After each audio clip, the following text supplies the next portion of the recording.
Deep in the heart of a mysterious wheat field, a nightmare was unfolding. Every so often, a woman would be brutally murdered, her life taken in the most horrific way. While the victims' deaths were tragic, the identity of the killer remained hidden behind a thick fog of mystery. In the midst of this terror, a brilliant detective stepped onto the scene. As he dug deeper into the investigation, he discovered a chilling clue that held the key to the entire case. A terrifying straw scarecrow. Flash forward to a lecture hall years later. Tae-ju, an elite former criminal investigator, is approached by a familiar junior officer. She drops a bombshell. The serial killer from the infamous Kong-san case has finally been caught. This case dates back 30 years, a time when the killer used sadistic methods to claim the lives of multiple women. However, the police only managed to find his fingerprints in 3 of the murders. For the rest, they are still waiting for a full confession. But there's a catch. The statute of limitations has already expired, meaning the killer can no longer be prosecuted for those crimes. Desperate, the junior officer turns to Tae-ju for help. She knows that no one on Earth wants to see this monster behind bars more than him. Her arrival swings open the heavy doors of Tae-ju's long-buried memories. That night, as he looks at yellowed newspaper clippings and a small straw doll tucked away in a box, his mind is dragged back 3 decades to the year 1988, a very different and turbulent era. Back then, Tae-ju was a rising star at the Seoul Metropolitan Police Agency. He was a man of integrity who refused to bow to power, living only to protect justice. During an awards ceremony honoring outstanding officers, Tae-ju did the unthinkable. He arrested a fellow officer who had just received an award right on the spot for corruption and bribery. To make matters worse, the man he handcuffed was the nephew of the police commissioner. The fallout was immediate. Tae-ju was demoted and transferred to a remote station in Kongsang. Coincidentally, this was also his hometown. On his very first day at the new job, Tae-ju walked into a scene of chaos. His new colleagues were brutally torturing a suspect to force a confession. Tae-ju stepped in immediately to stop them. He knew the suspect, a man named Lee, was nothing more than a coward. If they had evidence, he'd de-talk. If not, he'd defold. Tae-ju had arrested him 3 times before and knew him inside and out. Lee was a petty thief, a small-time crook, but definitely not a cold-blooded killer. However, his new colleagues were dead set on the idea that Lee was their man. Upon reviewing the case files, Tae-ju found that Lee was suspected in a murder where the killer used pantyhose to strangle the victim. He asked a rookie officer to bring him the full documentation. In his clumsiness, the rookie dropped the files, scattering photos from various crime scenes across the floor. Among them were photos from 3 different murders, including the most recent pantyhose case. With his sharp instincts, Tae-ju noticed something bone-chilling. The crime scenes were eerily identical. In that exact moment, he realized the truth. They were dealing with a serial killer. Tae-ju rushed to the detention center to meet Lee, still convinced the man was innocent. But his colleagues delivered a shock. Lee had already confessed. And it wasn't the police who got him to talk, it was the lead prosecutor, Si-young. Known as the ace of the Kongsang prosecutor's office, Si-young was the polar opposite of Tae-ju. He was a man fueled by pure ambition, willing to use any dirty tactic necessary to climb the career ladder. In this latest pantyhose murder, even though the police had Lee in custody, they didn't have a shred of direct evidence. To manufacture bulletproof evidence, Si-young entered the interrogation room himself. There, he pulled out a pair of women's pantyhose and began pressuring Lee, demandingly asking why he was so obsessed with them. Lee took the stockings into his hands, stroking them delicately as he confessed to the strange, twisted thrill they gave him. But based on that single detail alone, Si-young immediately pounced, framing him on the spot. "Lee, you are definitely the killer." To force a confession, Si-young stood up and headed for the door, coldly counting down the seconds. He didn't stop there, he even brought up Leah's 80-year-old mother, using her as a pawn to threaten him. Ultimately, before the prosecutor could even step out of the room, Lee broke. He collapsed at Si-young's feet, sobbing as he confessed to a murder charge that had been completely fabricated. Back in the present, Si-young shows up at the police station, acting superior and lecturing the officers on not making any mistakes during the upcoming crime scene reenactment. As he basks in his own arrogance, Tae-ju's voice rings out from behind, calling him back. When Tae-ju realizes the prosecutor in charge of this case is none other than Si-young, he is momentarily paralyzed with shock. Si-young is just as surprised, but his shock quickly turns into a mocking, condescending smirk. He throws his arms around Tae-ju as if they were 2 old friends reuniting. As it turns out, they were classmates. Back in their school days, Tae-ju was constantly humiliated and bullied by Si-young. Haunted by those dark memories, Tae-ju's rage boils over, and he punches a glass pane, shattering it to pieces. Even if he were to die, he could never forget Si-young's face. That same day, Si-young is on a date with the chairman's daughter. He pours on the charm, whispering sweet nothings about how beautiful and elegant she is. For a man like Si-young, there is no tactic too low or dirty if it helps him climb the social ladder. In stark contrast, Tae-ju is still working tirelessly day and night on the investigation. Comparing all 3 case files, he spots a clear pattern. The victims were all young women walking home alone late at night. The first 2 victims were strangled to death with cloth and silk scarves, respectively, but in the most recent case, the murder weapon switched to pantyhose. Despite the slight change in the weapon, each murder occurred exactly 1 year apart, and the overall MO method of operation was eerily identical. Prosecutor Hwang had been in charge of the first 2 cases, but by the third, the investigation had been handed over to Si-young. At this point, Ji-won Tae-ju's childhood friend and a journalist shares some insider information with him.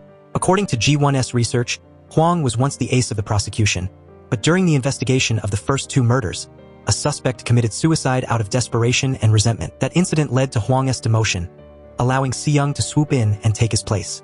The next day, the police escort the suspect, Lee, to the crime scene for the reenactment. Hearing rumors that a crowd of reporters is swarming the area, Si-young takes a moment to groom himself in front of a mirror. Just then, Tae-ju approaches him from the opposite side. Tae-ju sees right through him, calling him out on the fact that the only reason he got a confession from Lee was through intimidation. Deep down, Tae-ju hopes for an apology for the years of bullying, but unfortunately, Si-young's nature hasn't changed a bit. He even has the audacity to invite Tae-ju to the scene to watch the reenactment. Tae-ju rejects him flatly on the spot. He has no interest in being 2 peas in a pod with a man like that. Returning to the station, Tae-ju reports to his superior, emphasizing that these 3 murders are the work of a serial killer. Furthermore, he insists that Lee is absolutely not the killer because when one of the 3 murders took place, Lee was actually behind bars serving time. There was no way he could have committed the crime. Tae-ju states with absolute certainty, this killer is addicted to murder, and it's only a matter of time before there is another victim. Just as the words left Tae-ju's mouth, his phone suddenly shrieked. It was his subordinate, sounding frantic. Another murder had just been reported. At that very moment, out in the middle of a wheat field, Si-young was standing there with a smug look on his face, watching Lee reenact the killing for the cameras. But the show was cut short when the police chief came charging in, shouting for the reenactment to be shut down immediately. The reason? A fresh body had just been discovered in a blind spot of that very same field. Tae-ju rushed to the scene at lightning speed. The victim this time was a young schoolgirl, and the sight was bone-chilling. The way she was killed and the specific way her body was bound were an exact match to the 3 previous murders. Thanks to Tae-ju's sharp instincts, the prosecution was forced to reopen every single file on the case. As for Si-young, he was absolutely shredded by his superiors for such a massive, humiliating blunder. Sensing blood in the water, Hwang immediately jumped in to claw back control of the investigation. The tables had turned so fast it made Si-young's head spin. Fuming with rage, he began to vent his fury, putting a massive target on Tae-ju's back. Meanwhile, Tae-ju was pouring every ounce of his energy into the investigation. He soon caught a major break when a classmate of the murdered girl came forward. She told a story about the night of the crime. The 2 of them were walking home from school when they passed a small tunnel near the wheat field. Suddenly, they saw a man wielding a pair of scissors dash out, looking like he was frantically chasing someone. Following that lead, Tae-ju quickly tracked down and tackled the man with the scissors just as he was stalking another woman. Even though he was caught red-handed, the man desperately claimed he was innocent.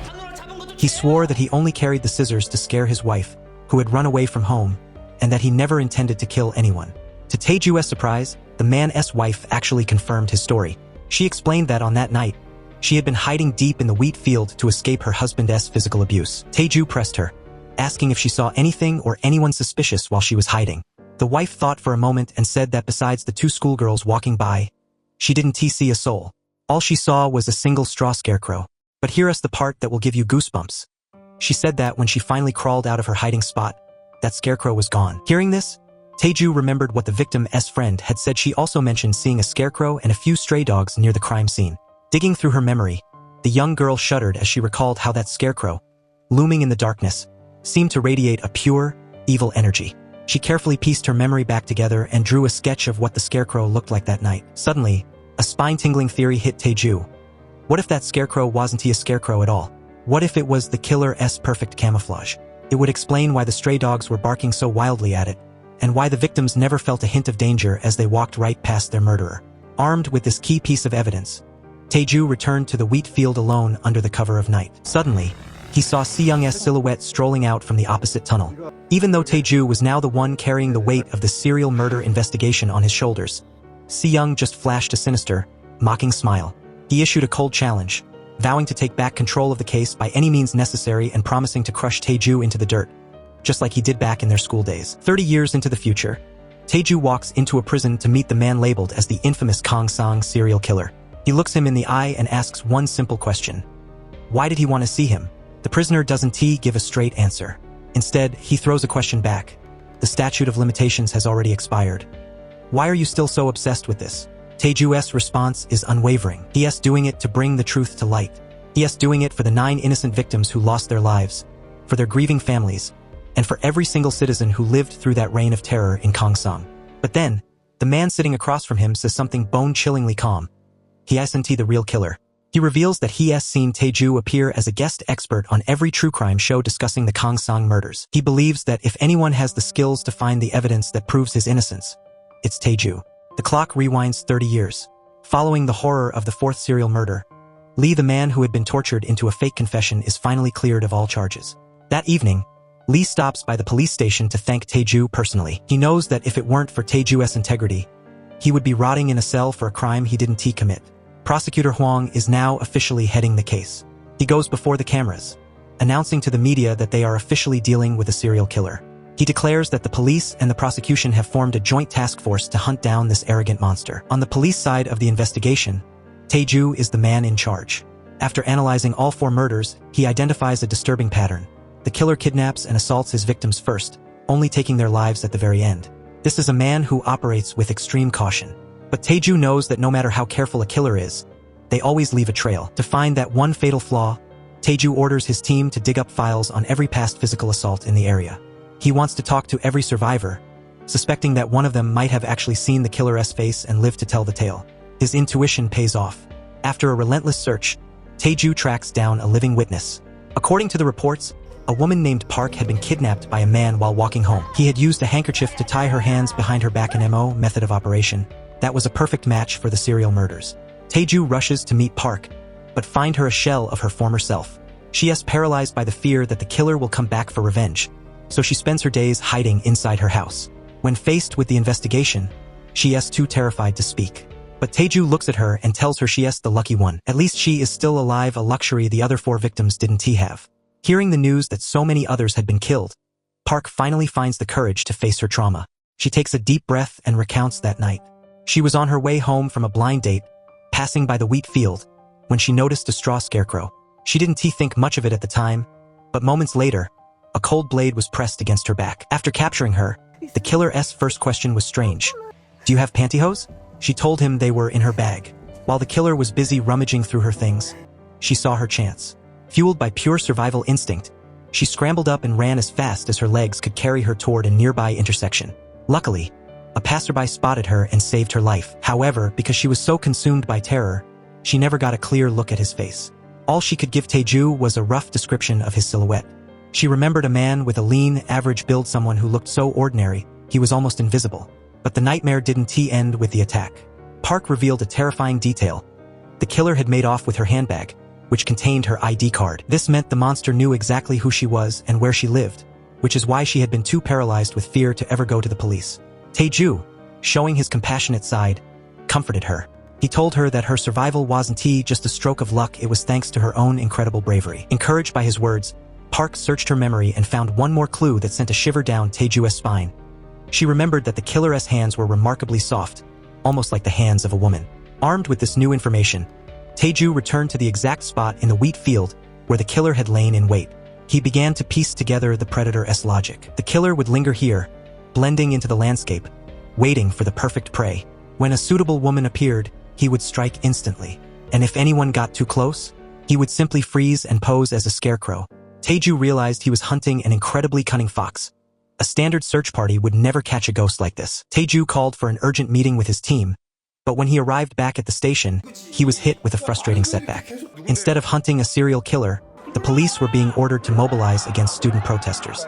This was the era of South Korea's military government, a time when pro-democracy movements were erupting nationwide, and students were out in the streets demanding the dictatorship step down. The detectives were forced to abandon their investigation to participate in the crackdown. Out on the streets, the scene was pure chaos. Watching innocent students being beaten by police and soldiers, Tae-ju's own past trauma came rushing back. It felt as if he were the one being bullied all over again. Amidst the tear gas and violence, Taeju spotted a familiar face. It was his sister's boyfriend. Luckily, the young man managed to slip away just in time. Moments later, Seyoung marched straight up to Taeju. It turned out that Seyoung was the mastermind who had requested the police backup for this crackdown. Ever since he lost the lead on the serial killer case to Hwang, Seyoung had been desperately pulling political strings to climb the ladder by any means necessary. That night, Taeju cornered his sister's boyfriend, Gi-beom, and demanded to know why he was out there protesting. Gi-beom looked him in the eye and said he simply couldn't stand by and watch his fellow students get beaten. To protect his sister from heartbreak, Taeju gave him a stern warning. Gi-beom was never to show his face at a protest again. Gi-beom was known as the local heartthrob because of his refined, scholarly looks, making him a favorite among the local girls. These days, he worked at his brother's bookstore and had been dating Taeju's sister, Sunyoung, for 3 years. He was incredibly gentle with her and had even proposed just a few days prior. Sunyoung had already met his family and was ready to spend the rest of her life with him. In fact, she even stopped by the station to ask her brother to help them pick an auspicious date for the wedding. Around that time, Minji, a friend of the fourth victim and an aspiring artist, paid a visit to the bookstore. She dropped a bittersweet bombshell on Gi-beom. The friend who had been murdered actually had a secret crush on him. Before the tragedy, that friend had planned to visit the bookstore to buy some reference books and finally see him.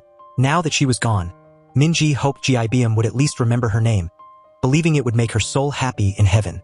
While they were talking, Minji noticed something interesting. A lost and found flyer posted in Gi-beom's bookstore. It was for a woman's handbag. Gi-beom told her he posted it because he believed the owner would eventually come back looking for it. That night at the bookstore, Gi-beom discovered that Minji had accidentally left a drawing behind. It was the sketch of the killer she had drawn from her own memory. As Gi-beom stared at the image of the straw scarecrow in the drawing, a mysterious, unsettling smile crept across his face. Back at the precinct, Taeju was cooking up a high-stakes plan. He decided to use a female officer as bait, hoping to lure the killer out of the shadows. That night, an undercover officer walked alone along the edge of the wheat field while the team hid in the darkness, ready to pounce. But time and again, the killer refused to show his face. When the undercover officer was accidentally injured, Taeju's old friend, the journalist Ji-won, stepped up and volunteered to take her place. Before the operation began, Taeju gave her one chilling piece of advice. If you see a scarecrow that looks even slightly suspicious, don't look back, just run. As night fell, the operation officially kicked off. Ji-won, playing the role of a lone passerby, wore a dress and carried a flashlight as she walked the narrow path by the wheat field. The killer spotted her immediately and began to stalk her silently from behind. Every time Ji-won turned her head, the killer would instantly freeze, perfectly mimicking a motionless straw scarecrow in the dark. Taeju was patrolling nearby when the sound of dogs barking erupted from deep within the field. He suddenly remembered Minji's words. The dogs and the scarecrow always appeared together. Sensing something was terribly wrong, he followed the noise and stumbled upon a horrifying sight: a woman bound and gagged in the middle of the field. It turned out that before Ji-won even arrived, the killer had used the cover of darkness to snatch another victim who was passing by. Taeju rescued the kidnapped woman and ordered his subordinates to get her to safety, while he raced off to find Ji-won. Ji-won had finally realized the scarecrow was following her and was running for her life through the wheat. Luckily, Taeju reached her just one step ahead of the killer and rushed the injured Ji-won to the hospital. However, while at the hospital, Taeju received another devastating blow. His sister, Sunyoung, had also been injured. A fellow teacher had been driving her home when he began mocking her, calling Taeju and Sunyoung's mother a prostitute. Enraged by the vile slur, Sunyoung got into a heated argument with him, which led to a violent car accident. When Taeju heard what happened, his self-control snapped. In a fit of blind rage, he gave that teacher a brutal beatdown right in front of the media cameras. This landed Taeju behind bars. Seyoung, basking in his own triumph, went to visit him in jail to gloat. He bragged that he had successfully seized back control of the serial murder investigation. It turns out that during the crackdown on the protests, Seyoung discovered that prosecutor Hwang's son was among the student activists. Seyoung had arrested and interrogated the boy, using him as leverage to blackmail Hwang into handing over the case. With Seyoung back in the driver's seat, Taeju realized with a sinking heart that catching the real killer was now a distant, fading hope. Justice was being traded for political power, and the monster in the wheat field was still out there. P3. Seyoung saunters in, radiating pure arrogance. He announces that he is now officially in charge of both the assault case against the principal and the serial murder investigation. Looking at Taeju with a fake, condescending pity, he acts as if he is granting a royal favor. Just say the word "save me," and I'll sweep all of this under the rug for you, he says, even having the nerve to reach out for a friendly handshake as if he were a saint. Despite needing help to catch the killer, Taeju shuts him down without a second thought, showing him zero respect. Infuriated, Si-young turns his sights on the police chief, threatening to prosecute Taeju for the assault immediately. He plays on the fact that the police's reputation is already in the gutter, suggesting it's best for everyone if Taeju just resigns quietly. The chief is ready to cave under the pressure, but the captain steps in to defend his man. He reminds them that over the years, Taeju's reputation is one of the few things left keeping the public's trust alive. If you kick him out, nobody will trust the police anymore, and nobody will want to work here, the captain argues. Si-young shifts gears but keeps his cold tone. Fine, we'll follow the official procedure, but Taeju is to be completely stripped of his authority and removed from all investigations. Shortly after, Taeju is temporarily released, but he is a cop in name only. He rushes straight to the hospital to find Ji-won still unconscious, with his sister Sun-young keeping watch. The moment she sees him, she explodes. She doesn't know the hell he has been through. She only sees the wreckage in front of her. She blames him for being so obsessed with catching criminals that he dragged Ji-won into a life-threatening situation. Did you follow the killer all the way to this hospital? She demands. Taeju pulls his sister outside, his voice a mix of intense worry and burning frustration. Why on earth did you get in the car with that principal? He barks. Did he do anything to you? Sun-young, feeling cornered and hurt, snaps back. I only went with him because a student had an accident. He said he was headed the same way and offered a ride home. Even though nothing happened, Taeju can't find peace. He asks how the principal knew the truth about their mother. Sun-young swears she never said a word. In a moment of blind bitterness, Taeju's anger turns toward their late mother, blaming her past for still poisoning their lives. But Sun-young refuses to let him trash her memory, and a massive rift opens between the two siblings right then and there. Taeju lets out a cynical laugh, throwing a painful memory in her face, the time their mother abandoned them to run off with another man while Sun-young was deathly ill. Those words act like a dagger, and their sibling bond begins to shatter. Sun-young storms off in a rage, and Taeju gets into his car in a state of total emotional collapse. He slams on the gas so hard he nearly plows into a pedestrian. The screech of the brakes brings him to a dead halt. In that moment of silence, a traumatic memory floods back. The night he carried his feverish sister to the hospital on his back, only to see his mother in a car, laughing and embracing another man. The feeling of abandonment and resentment hits him like a wave. He tracks down Huang, demanding to know how the case fell into Si-young's hands. Huang can only let out a heavy sigh of defeat. He found my weakness, he admits. He pretended to be friends with my son, then arrested and beat the boy just to blackmail me. I had no other choice but to let it go. But Taeju isn't backing down. He is taking the investigation underground. That night, he stakes out a bar and watches the principal, the man who hurt his sister, walk inside. Taeju quickly recruits an old acquaintance working as a waiter to plant a recording device at their table. In exchange, Taeju agrees to wipe the man's debt clean. Inside, Si-young is drinking with the principal, his voice calm and calculating. He tells the man he'll handle Taeju, then lays out a sickening script for the principal to follow regarding the assault. He instructs the principal to claim that he and Sun-young were having an affair. Tell them she was your mistress and that she demanded you divorce your wife, Si-young says. When you refused, she attacked you out of spite. It was a perfect, cold-blooded plan to flip the truth and paint Sun-young as the villain. The principal is terrified of his wife skinning him alive, but he nods along because he is trapped. Shortly after, the principal's wife, completely believing the lie, storms into the hospital and physically attacks Sun-young. She screams at her in front of everyone, calling her a homewrecker and a husband stealer.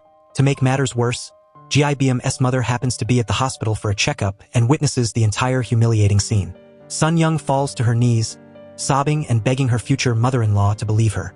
But the woman has already found out that Sun-young's mother was the owner of a notorious, scandalous bar years ago. She turns on Sun-young instantly, her attitude shifting to pure disgust. I knew it, she sneers. I'm afraid you'll turn out just like your mother and make my son miserable. She looks at the girl with total contempt and tells her, please, just stay away from my son. Back at the bar, Park, the owner, watched with growing disgust as the principal was pampered beyond belief. Thinking he was a true VIP, the man even called his group of friends over to party. They were loud, obnoxious, and boasted about their high-level connections while leering at the hostesses. Park reached his limit and turned to Si-young. He pointed out that just because the man was the district head's nephew, it didn't mean they had to babysit him forever. It was getting harder to ask the staff to serve them for free. But Si-young wasn't listening. He complained that the current alcohol was flat and demanded the premium stuff. As Park turned his back to fetch the good bottles, Si-young leaned down and spotted something hidden under the table, a recording device. The moment Park returned, Si-young hurled a glass straight at his head, screaming, "You dare play games with me?" Terrified and bleeding, Park fell to his knees, begging for mercy. "It wasn't me.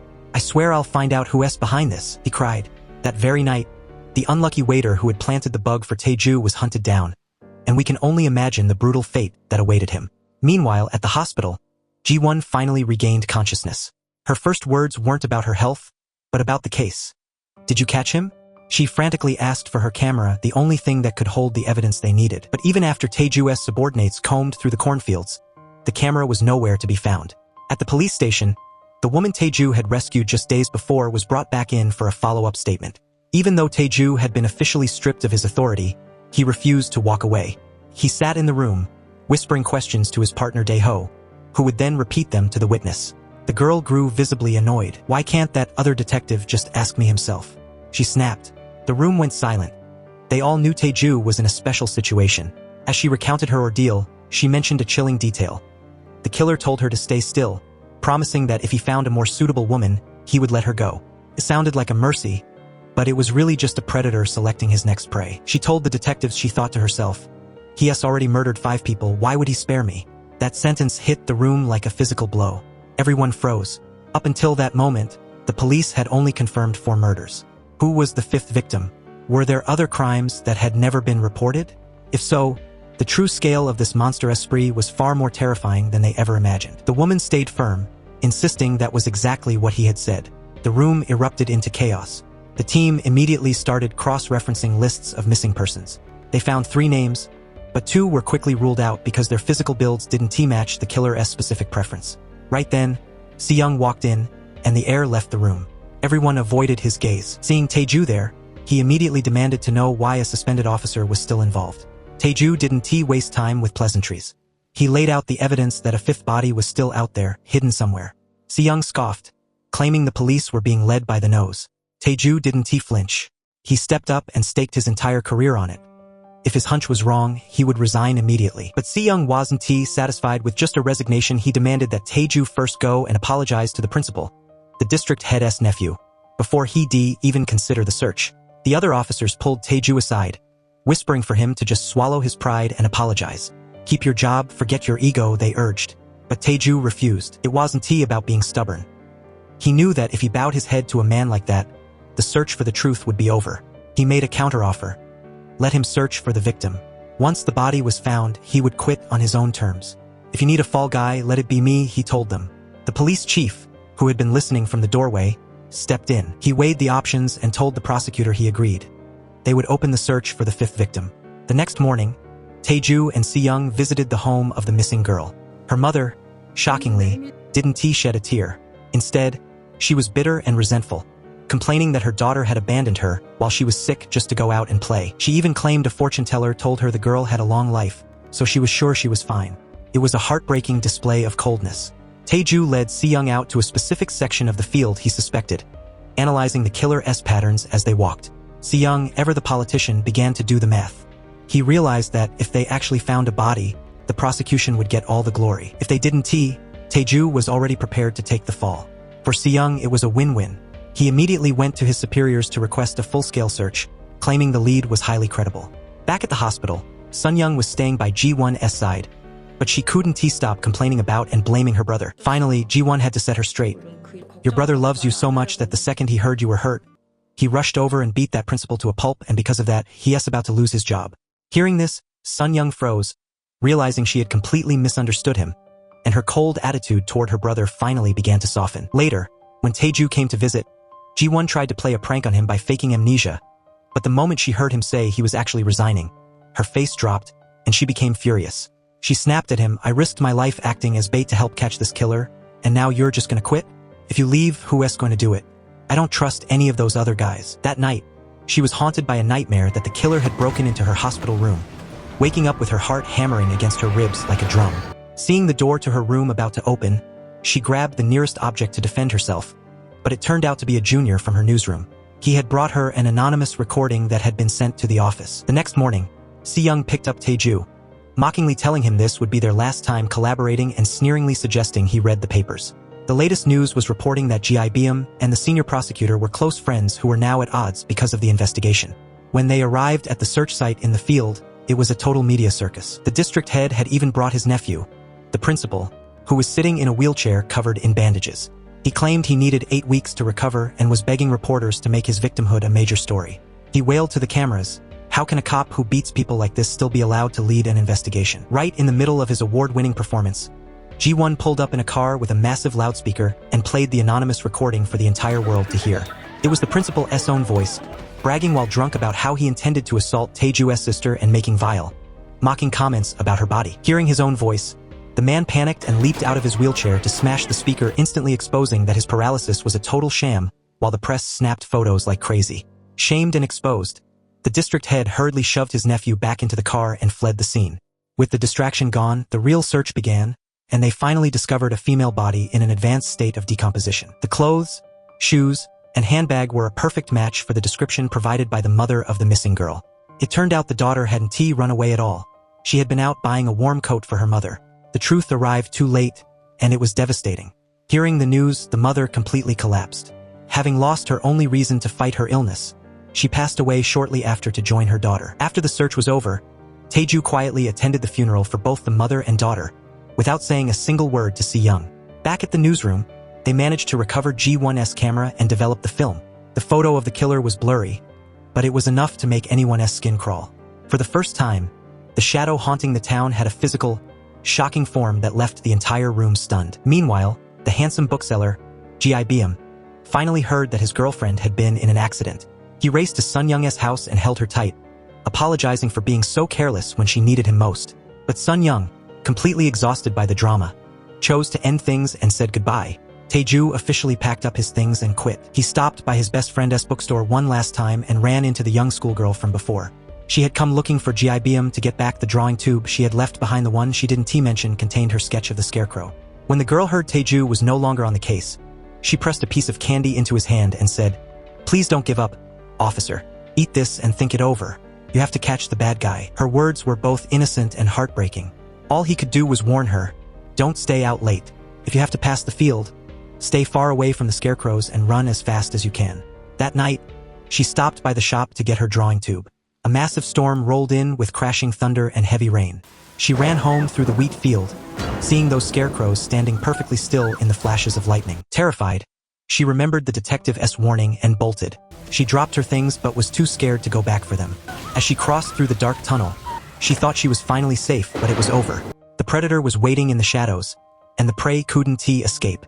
The next morning, the young officer Daeho called Taeju to report a new body. Taeju tried to say he was retired and it wasn't his business, but the moment he heard it was the schoolgirl who had just given him candy the day before, he raced to the scene. Standing before her body, he completely broke down.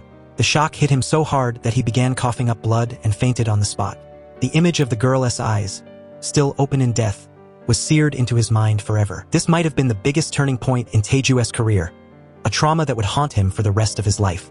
30 years have passed, and in the present day, Taeju sits across from the man claimed to be the killer. But the prisoner isn't in a hurry to talk about his crimes.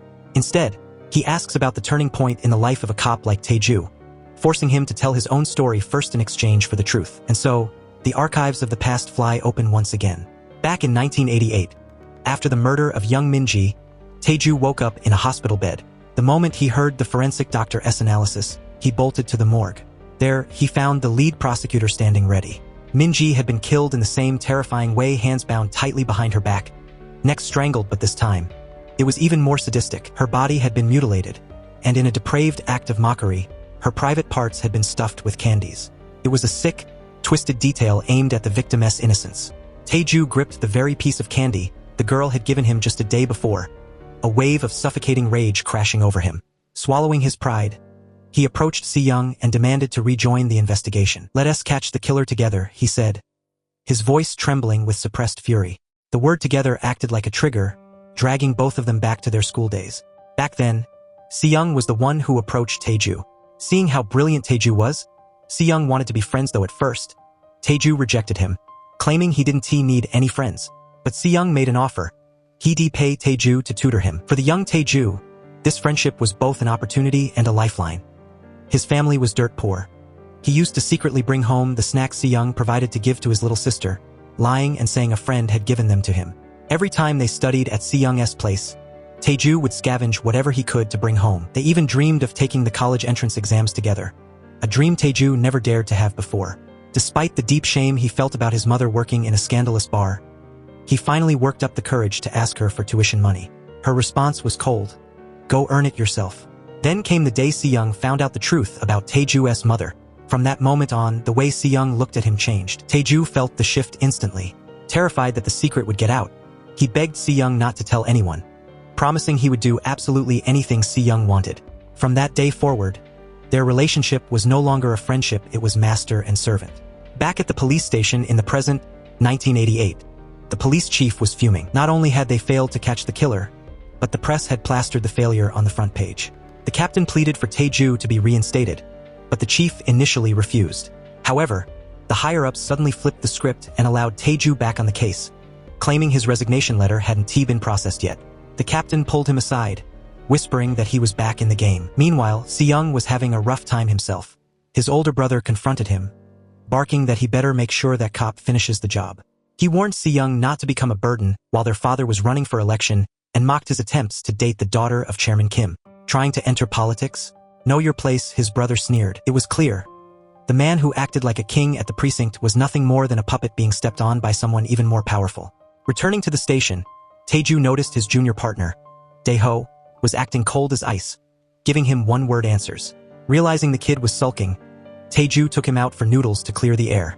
Over the meal, Dae-ho finally snapped. He told Taeju that he used to idolize him, wanted to learn from him, and wanted to catch the killer by his side, but seeing Taeju quit so easily had left him deeply disappointed. Taeju let out a long, heavy sigh. Quitting was the hardest thing I've ever done, he admitted. He told Dae-ho about little Minji giving him candy in front of the bookstore, begging him to catch the monster still roaming free. To get back into this position, I had to pay a very high price. He didn't have to say it, everyone knew the price was his dignity. But the trauma of the girl's death was far greater than any personal pride. He swore a blood oath to catch the killer. Realizing his senior hadn't just given up for no reason, Dae-ho apologized sincerely. In a sudden twist of fate, it turned out the owner of the noodle shop was actually Dae-ho's mother. As the two detectives left the shop, they happened to catch sight of a newspaper headline from G1's news agency. The moment Taeju saw it, he rushed to the newsroom.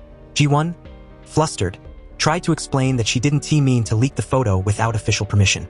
But Taeju didn't care about red tape. He needed to see the original. He had a gut feeling that silhouette, that posture, it was hauntingly familiar, as if he'd seen it somewhere before.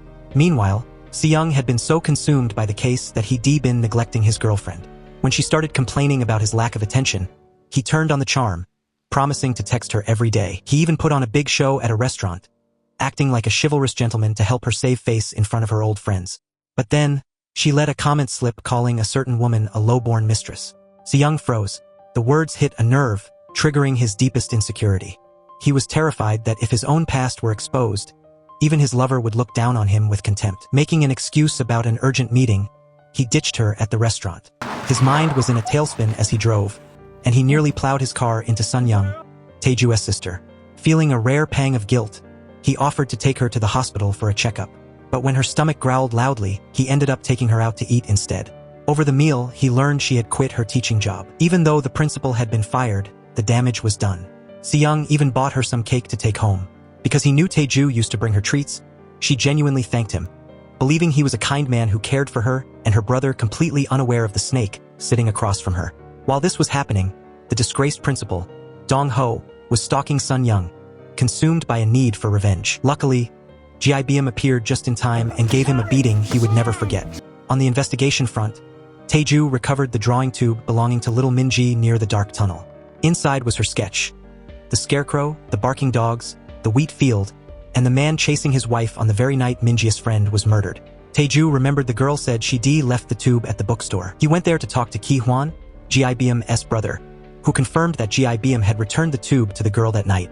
Ki-hwan explained that as she left, it started to rain. So GIBM grabbed an umbrella and chased after her to make sure she got home safe. He didn't come back that night, but since staying out was normal for him, no one worried. Just as they were talking, two cops from another precinct arrived looking for GIBM. It turned out he had beaten Dong-ho so badly the man was in the hospital on the verge of death. Taeju immediately turned to Se-young for help. Since GIBM was his future brother-in-law, he wanted to settle the assault case before Dong-ho could sue. Se-young agreed suspiciously fast. In his twisted mind, he was already framing GIBM as a prime suspect in the serial murders. Later, Sun Young brought some personal items to the station for her brother and spent a moment chatting with the young detective Dae-ho and Ji-won. During the conversation, Ji-won accidentally spilled her coffee, and Sun Young quickly grabbed a cloth to wipe it up, a tiny, seemingly insignificant detail that would later become a massive clue. That evening, Ji-won drove Sun Young home. The moment she arrived, Sun Young sprinted toward a shed. Turned out she was hiding Ji-bum there. She had found him right after the assault on Dong-ho and had convinced him to run instead of turning himself in. She knew all too well what happened to people arrested during those times. Some disappeared and were never seen again. She begged him to run away with her. Meanwhile, at the hospital, Prosecutor Huang went to see the broken Dong-ho. Seeing the principal in such a pathetic state, Huang just smirked. "What do you think you're doing?" he asked coldly. Bitter and broken, Dong-ho spilled everything. He revealed that Si-young was the mastermind who started the rumors about Sun Young's mother, encouraged Dong-ho to countersue, and manufactured the lie about an affair to ruin her reputation. Hearing this, Huang grabbed the principal's arm and twisted it, threatening to send his entire family to prison if he didn't shut up and agree to a settlement. Dong-ho wept, realizing he had picked the wrong people to cross. Just as Si-young was walking out of the room, Tae-ju walked in. Dong-ho cowered, expecting another beating, but Tae-ju only wanted the truth. He pieced together the whispers he just heard and realized every road of betrayal led back to Si-young. His blood began to boil. He found Si-young and confronted him head-on, demanding to know why he would do something so vile to his sister. "What did you gain from this?" he roared. Si-young, even the snake, didn't even flinch. He just looked Tae-ju in the eye and called it all a misunderstanding. Tae-ju refused to let the past go. He confronted Si-young, demanding to know why. After all his pleas for mercy years ago, Si-young had still chosen to drag his mother's name through the dirt and humiliate him relentlessly. Si-young had no real answer. He could only deflect, awkwardly suggesting they start over and work as partners to finish the case. Tae-ju looked at him with nothing but cold disappointment. He didn't even have the energy to argue anymore. He simply told Si-young that he would have to live with the consequences of his actions. Right at that moment, Ji-won came racing toward them, clutching Sun Young's handkerchief. It bore a unique, hand-embroidered mark, the exact same mark found on the handkerchief the killer had used. The only person who could have possessed such a thing was Ji-bum. Then, Dae-ho arrived with more unsettling news. Sun Young had been asking around about the assault case involving Dong-ho, leading him to believe Tae-ju had leaked the details to her. Tae-ju froze for a split second, the pieces falling into place. He immediately ordered a manhunt for both Ji-bum and his sister. Meanwhile, Sun Young and Ji-bum were frantically packing their things to flee. In a desperate attempt to keep her safe, Ji-bum locked her in the room and ran off alone. But Sun Young wasn't going to stay behind. She broke down the door and chased him into that familiar, pitch-black wheat field. A sense of dread washed over her as she saw the scarecrows looming in and out of the darkness. Panic took hold, she tripped and fell, and before she could even stand back up, someone snatched her. Unbeknownst to them, Si-young had also been out searching for her. He spotted her bag abandoned by the roadside and, a bit further down, her shoe in the mud near the field. Seeing the grass flattened where someone had been dragged, he grabbed his gun, flipped on his flashlight, and dove into the wheat. The killer, seeing the light, submerged into the shadows, waiting for the perfect moment to strike. By the time Si-young found Sun Young, he had walked right into a death trap. Tae-ju and Ji-won arrived at the scene shortly after, finding Si-young's car and his sister's bag. With his heart pounding, Tae-ju told Ji-won to call for backup while he charged into the field. When he finally found them, Si-young was cradling an unconscious Sun Young in his arms, whispering that she had only fainted. But as Tae-ju checked on his sister, he realized Si-young was the one in trouble. He had been stabbed deep in the side, and the blood was gushing out so fast it was impossible to stop. In those final moments on the brink of death, the truth finally came out. Si-young confessed that years ago, he had followed Tae-ju, intending to give his sister a whole box of sweets as a kind gesture. Instead, he had witnessed something that shattered his world. His own father, having an affair with Tae-ju's mother right there in a car. From that day on, his mind twisted the truth, convincing him that Tae-ju was his father's secret love child. That jealousy and hatred were what fueled his lifelong vendetta against Tae-ju. Meanwhile, the killer, having been interrupted before he could finish off Sun Young, spiraled out of control. A predator who loses his prey immediately goes hunting for another. In a small house nearby, another brutal murder occurred almost instantly. At the same time, Ji-bum's attempt to escape ended in his arrest, and Tae-ju was left in a desperate race against time to get the dying Si-young to the emergency room. Everything was crashing down at once, and the investigation was descending into absolute bloody chaos. Tae-ju is pacing anxiously outside the operating room. A rookie officer walks up and hands him a box, explaining that Si-young was actually on his way to deliver it to Tae-ju when he crossed through the wheat field. Opening it, Tae-ju finds his own police badge and service weapon inside. The sight hits him hard, leaving him overwhelmed with guilt and sorrow. Meanwhile, his younger sister, Soon-young, finally regains consciousness. Tae-ju rushes over to check on her and get her side of the story. She recalls that Gi-bum had locked her in a shed that night. After breaking out and running through the wheat field, she realized someone was tailing her. Ji-won points out a glaring inconsistency. If Gi-bum were the real killer, he probably wouldn't have just locked her up and left. Even so, Tae-ju warns Ji-won that from this moment on, they need to completely rethink everything they know about Gi-bum. Leaving his sister in Ji-won's care, Tae-ju heads over to Si-young's hospital room. A friend of Si-young's rushes in and drops some personal background. Si-young has been living all alone in a massive house, while his parents and older brother are way out in Seoul. Tae-ju flips through Si-young's address book, finds the brother's number, and makes the call. But in a cold twist, upon hearing that his younger brother was critically injured while chasing a suspect, the older brother couldn't care less about his condition. Instead, he just relentlessly demands to know where the suspect is. As for Gi-bum, he has completely vanished off the grid. Tae-ju heads to Gi-bum's house to dig for clues, but hits a dead end. Gi-bum's older brother has no idea where he is, and their mother is even more clueless about her son's whereabouts. Back at the precinct, tensions boil over. Tae-ju gets into a heated screaming match with his colleagues. He argues that the evidence is still entirely circumstantial and nowhere near strong enough to officially peg Gi-bum as the killer. His co-workers fiercely disagree, pointing out that there are way too many red flags pointing straight at him. Just as the argument hits a total stalemate, a ringing phone shatters the room's tension. The news is grim. There's been another murder. This time, the victim is tragically young, just a middle school girl. At the crime scene, forensics make a horrifying discovery. She was assaulted and then strangled to death. The most chilling part, her parents were fast asleep in the very next room the entire time.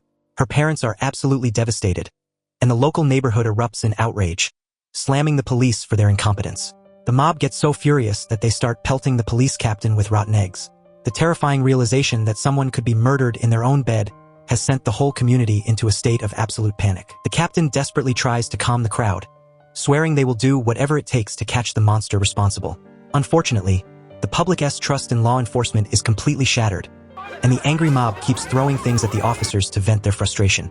Following the day's disastrous events, the ride back to the station is wrapped in a heavy, miserable silence.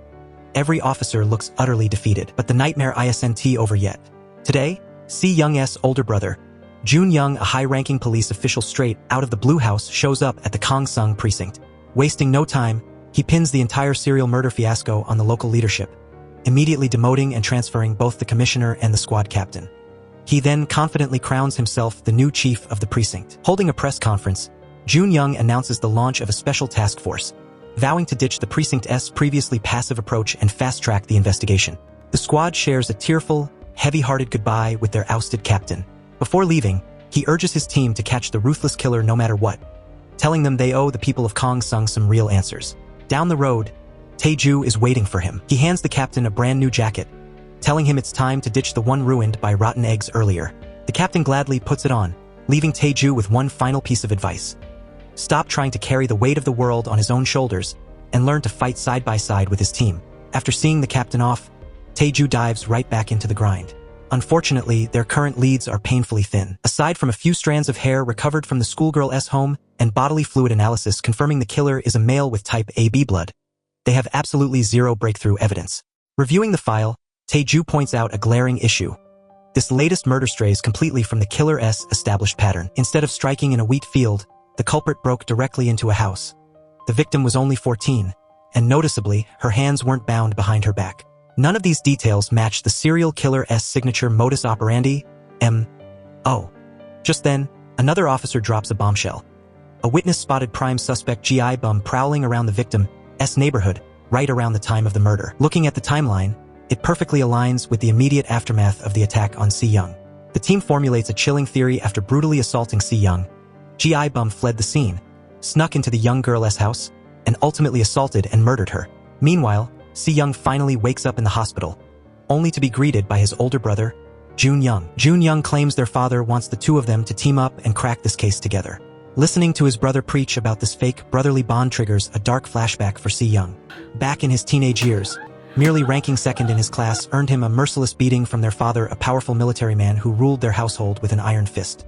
And what was his older brother doing during that beating? Calmly sipping tea and reading a book, casually telling Si-young to take their father's lessons to heart. Now, faced with his brother's sickening hypocrisy, Si-young can only let out a cynical smirk. He has long passed the age of playing the obedient, affectionate little brother. Downstairs, Tae-ju approaches Si-young's brother with a piece of sarcastic advice. He'd better pick a really good new captain. Why? Because the whole precinct knows the drill. No matter how the investigation turns out, Jun-young is going to hog all the glory. If things go right, Jun-young takes the credit. If things go south, the new captain will just be the perfect scapegoat left holding the bag. Stung by the blatant provocation, Jun-young turns beet red with rage. Watching his older brother absolutely lose it, Si-young is thoroughly amused. He practically begs Tae-ju to tell him exactly what he said to piss his brother off so badly, taking mental notes for future reference. Tae-ju just ignores the joke and pivots back to the case, asking if Si-young got a look at the killer's face. Unfortunately, Si-young shakes his head. He didn't get a clear look at all. Tae-ju then takes a moment to sincerely thank Si-young for stepping in and saving his little sister in the nick of time. In return, Si-young offers a heartfelt apology for everything that went down between them in the past. The two share a relieved smile. After years of estrangement, the former best friends have finally buried the hatchet. Meanwhile, a sense of dread is creeping up on Soon-young. It's been days since that night, and Gi Bum is still completely MIA without a word. Gi Bum's older brother is also frantically searching for him, scouring the entire neighborhood, but everyone he asks turns up empty-handed. Just as the panic sets in, a bus pulls up. A man sitting inside spots Gi Bum's brother and immediately ducks down in his seat to hide. As it turns out, this guy was a witness that night. He saw two cops violently grab Gi Bum and drag him away, threatening the witness to keep his mouth shut. Ever since that night, those two corrupt cops have been holding Gi Bum hostage in a rundown public bathhouse, trying to beat a false confession out of him